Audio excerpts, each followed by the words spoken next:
Bonjour, bonjour, bienvenue à toutes et à tous sur Cocotte TV. Aujourd'hui, nous allons vous proposer une nouvelle vidéo qui porte sur le montage complet d'une machine.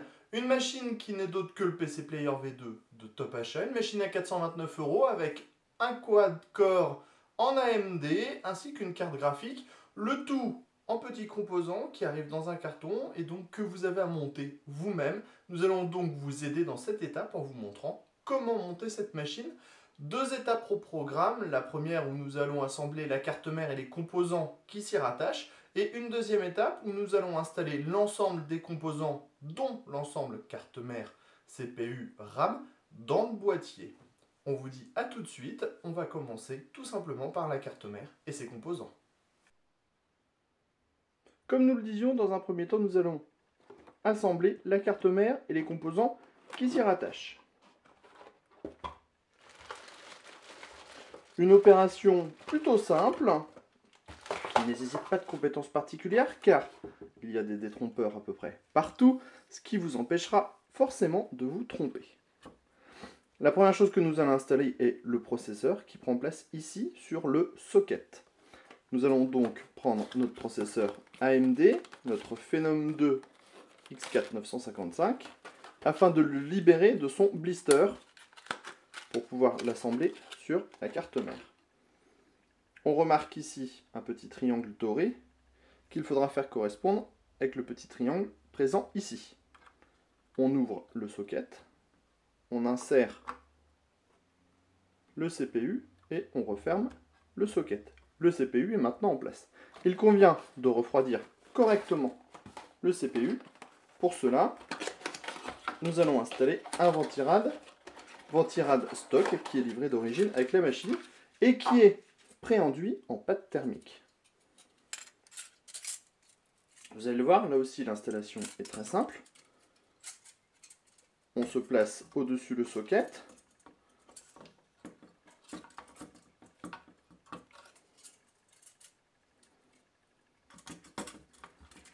Afin que le ventirad repose sur le processeur.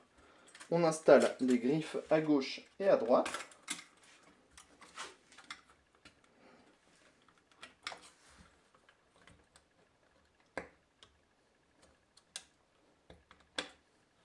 Et on relève le système de fixation afin de bloquer le ventirad. Ça nécessite un petit effort.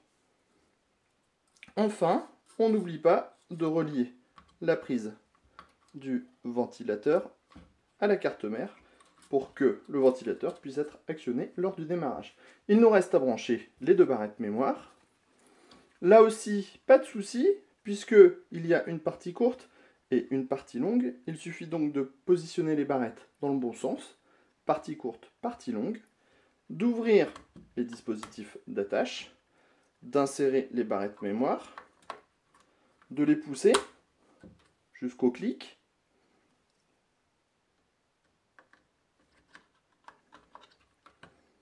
Et voilà, le tout est joué. Nous avons déjà monté le processeur, la mémoire et le ventirad CPU. Il nous reste maintenant à installer le tout dans le boîtier.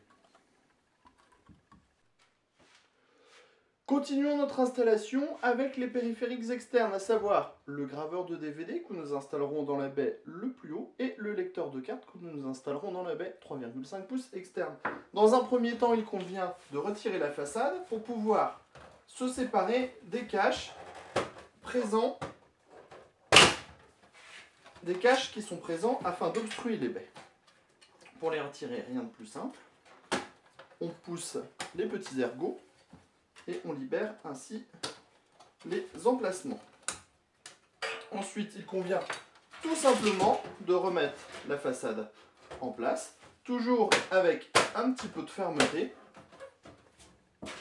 Et nous avons maintenant plus qu'à insérer nos périphériques.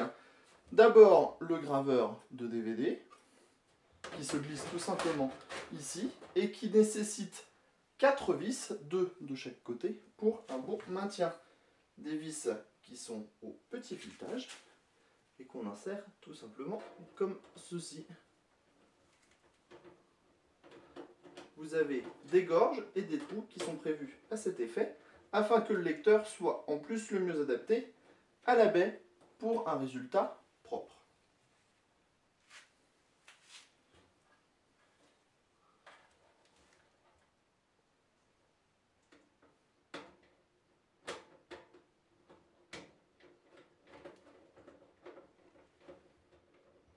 Bien sûr, il faudra penser à mettre les deux autres vis de l'autre côté. Pour notre part et pour la vidéo, nous nous contentons uniquement de 2 vis. Pour le lecteur de cartes, l'opération est la même. On pensera à retirer le petit collier de serrage afin de libérer le câble USB dans sa totalité. Puis on glisse le lecteur dans la baie afin de le glisser et le relier avec là aussi 2 vis au petit filetage. Il conviendra de mettre encore une fois une vis de chaque côté pour un résultat et surtout une fixation de qualité.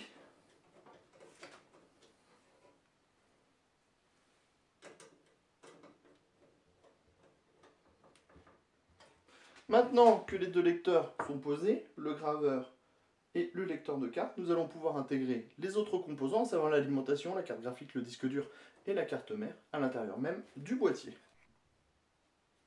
Avant de procéder au montage des derniers composants, il est nécessaire de ne pas oublier un élément très important comme la backplate de la carte mère, car si vous l'oubliez, vous serez tout simplement obligé de redémonter intégralement votre configuration pour pouvoir l'installer.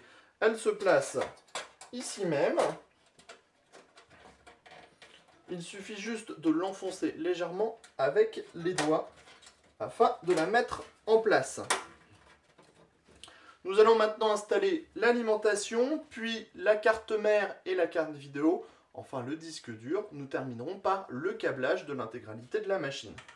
Pour l'alimentation, elle s'installe dans le haut, ventilateur vers le bas, et demande 4 vis de fixation à l'arrière. Aucune difficulté pour le montage de l'alimentation.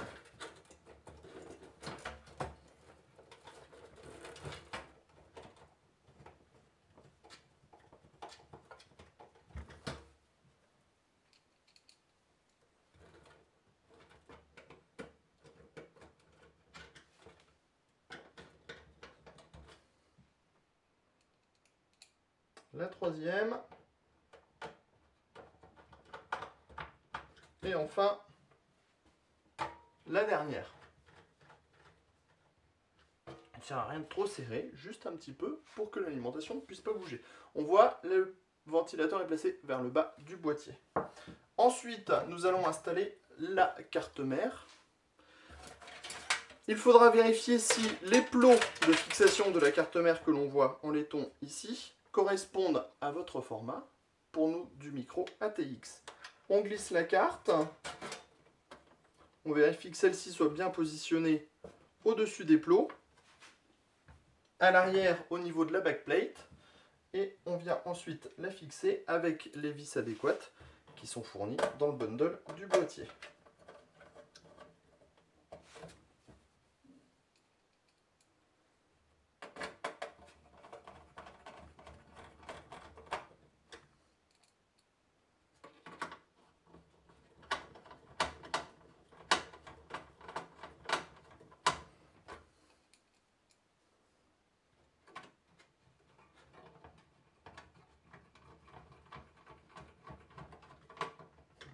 Il ne reste plus que 2 vis.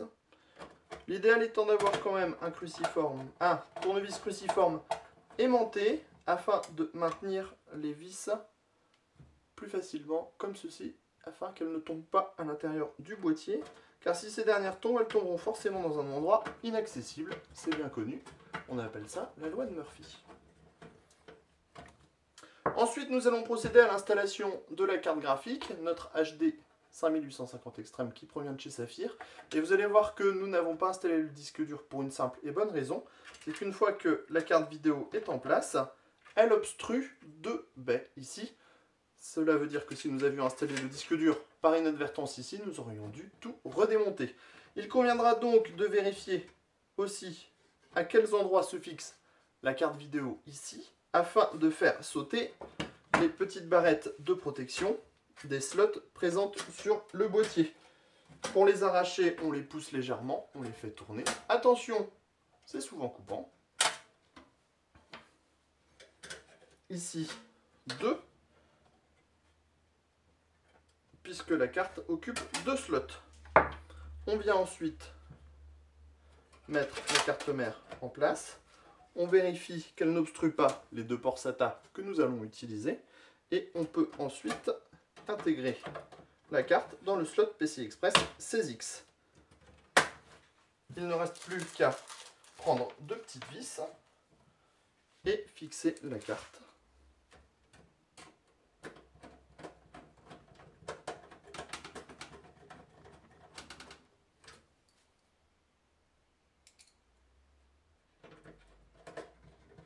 Comme ceci. Nous avons maintenant installé presque tous les composants. Il reste le disque dur que nous allons placer dans le bas afin d'avoir des connecteurs accessibles.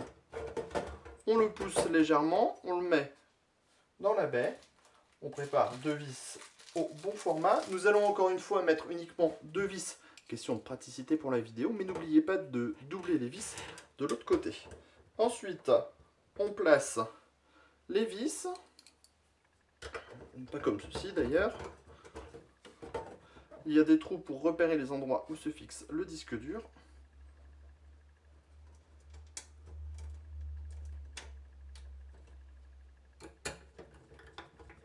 Une première vis.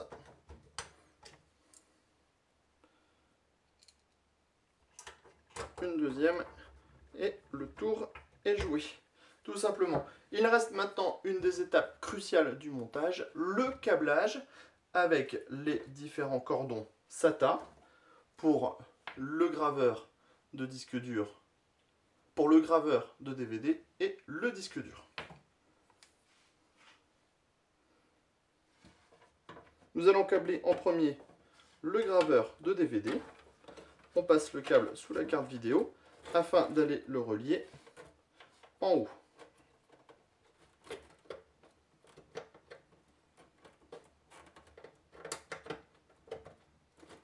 On procède de la même façon pour le disque dur.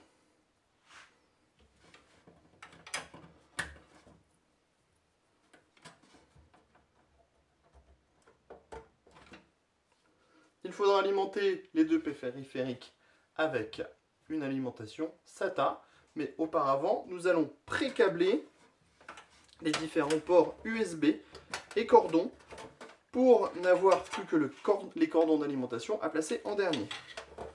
On va d'abord relier le lecteur de carte sur les headers destinés à l'USB. Il y a là aussi un détrompeur, histoire de ne pas se tromper et ne pas brancher le lecteur dans le mauvais sens. Viennent ensuite les différentes prises additionnelles disponibles en façade. Nous avons là aussi de nouveau un USB que nous allons connecter de la même façon que le lecteur de carte.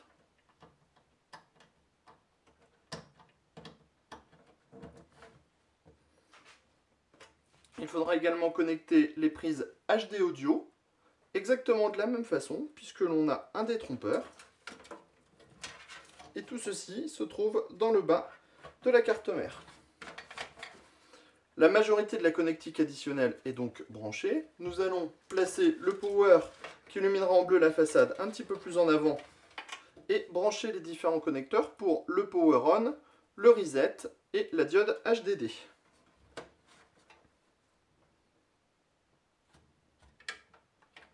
Le mieux pour cette opération est quand même de sortir le manuel de la carte mère que vous trouverez dans la boîte. Nous faisons ça avec vous.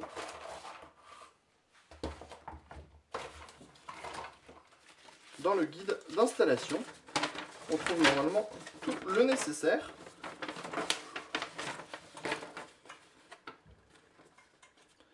Et on appelle ça le front panel. Front panel qui se trouve lui aussi sur le côté. juste devant les headers des USB. Comme marqué dans la vidéo, on trouve le buzzer à gauche, le HDD LED, alors fil rouge en premier,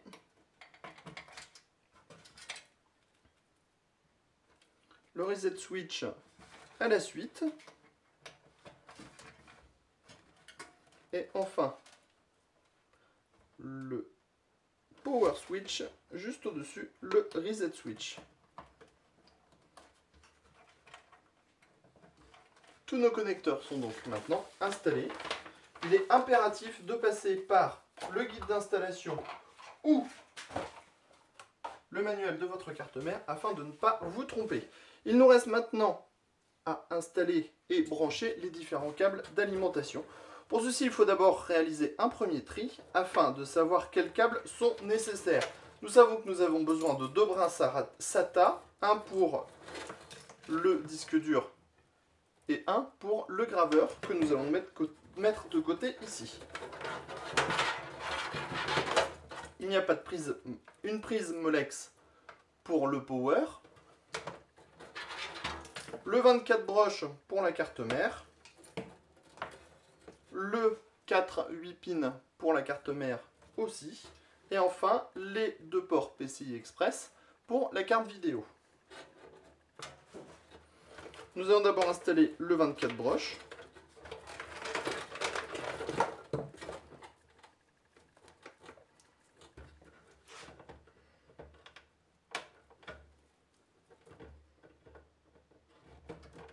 Comme ceci, et le dissimuler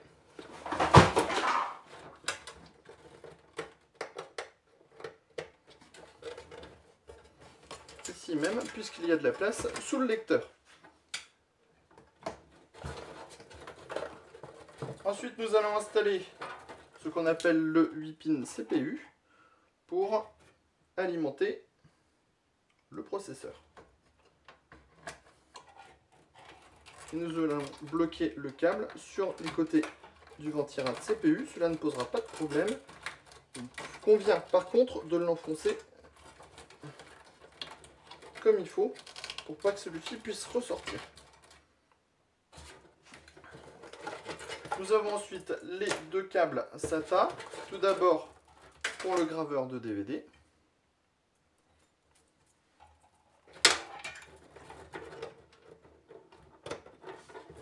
Comme ceci. Nous allons envoyer les câbles au-dessus du lecteur puisqu'il y a un peu d'espace pour pouvoir cacher quelques câbles.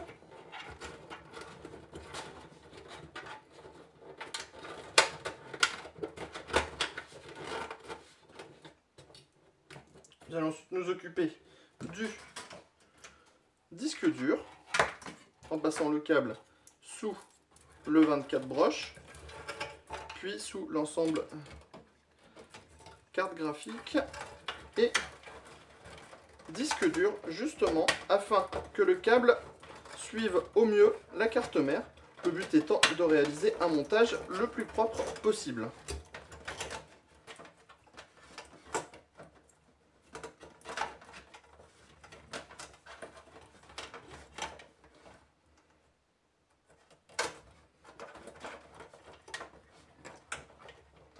Vous allez voir que plus on avance dans le montage, plus il est difficile d'accéder aux différents composants et qu'on fait certaines choses à l'aveuglette comme le branchement des disques durs. On pousse les câbles sous le disque dur puisque comme il y a de l'espace, on en profite pour pouvoir cacher une partie des câbles. Le power on pour illuminer la façade avec la prise Molex, comme ceci et tout simplement. Et on viendra là aussi cacher le câble le long du 24 broches qui sera à même, de par sa grosseur, de maintenir le câble. Il reste maintenant les 2 PCI Express pour alimenter la carte graphique, comme ceci. Et comme cela. L'idéal avec quelques colliers étant de regrouper les câbles qui peuvent être regroupés pour un montage plus propre. Notre configuration est maintenant entièrement montée. Nous allons juste dissimuler le dernier câble sous le lecteur de CD avant. Il ne reste maintenant plus qu'à appuyer sur le Power On, intégrer votre clé Top Achat et installer votre OS gratuit. Maintenant que toute l'installation des composants est faite, il convient juste d'allumer votre ordinateur et insérer la clé USB Top Achat avec votre système d'exploitation et attendre que l'installation se fasse toute seule. D'abord, dans un premier temps, on boot, on insère la clé, tout simplement, et on laisse l'ordinateur travailler tout seul pour qu'il puisse ainsi booter sur la clé USB comme nous venons de le dire et commencer son installation lui-même tout seul sans que vous ayez quelque chose à faire que ce soit. L'installation est déjà partie. On voit que les clés USB clignotent légèrement et on va donc partir tout simplement sur une installation d'Ubuntu comme on le voit sur l'écran. Comme vous voyez, c'est donc très simple d'installer votre système d'exploitation. Il suffit de laisser faire l'ordinateur lui-même. Ainsi, libre à vous, après, de faire tout ce qu'il faut pour utiliser votre machine au mieux après votre montage. Sur ce, on vous dit à bientôt sur Cocotte TV.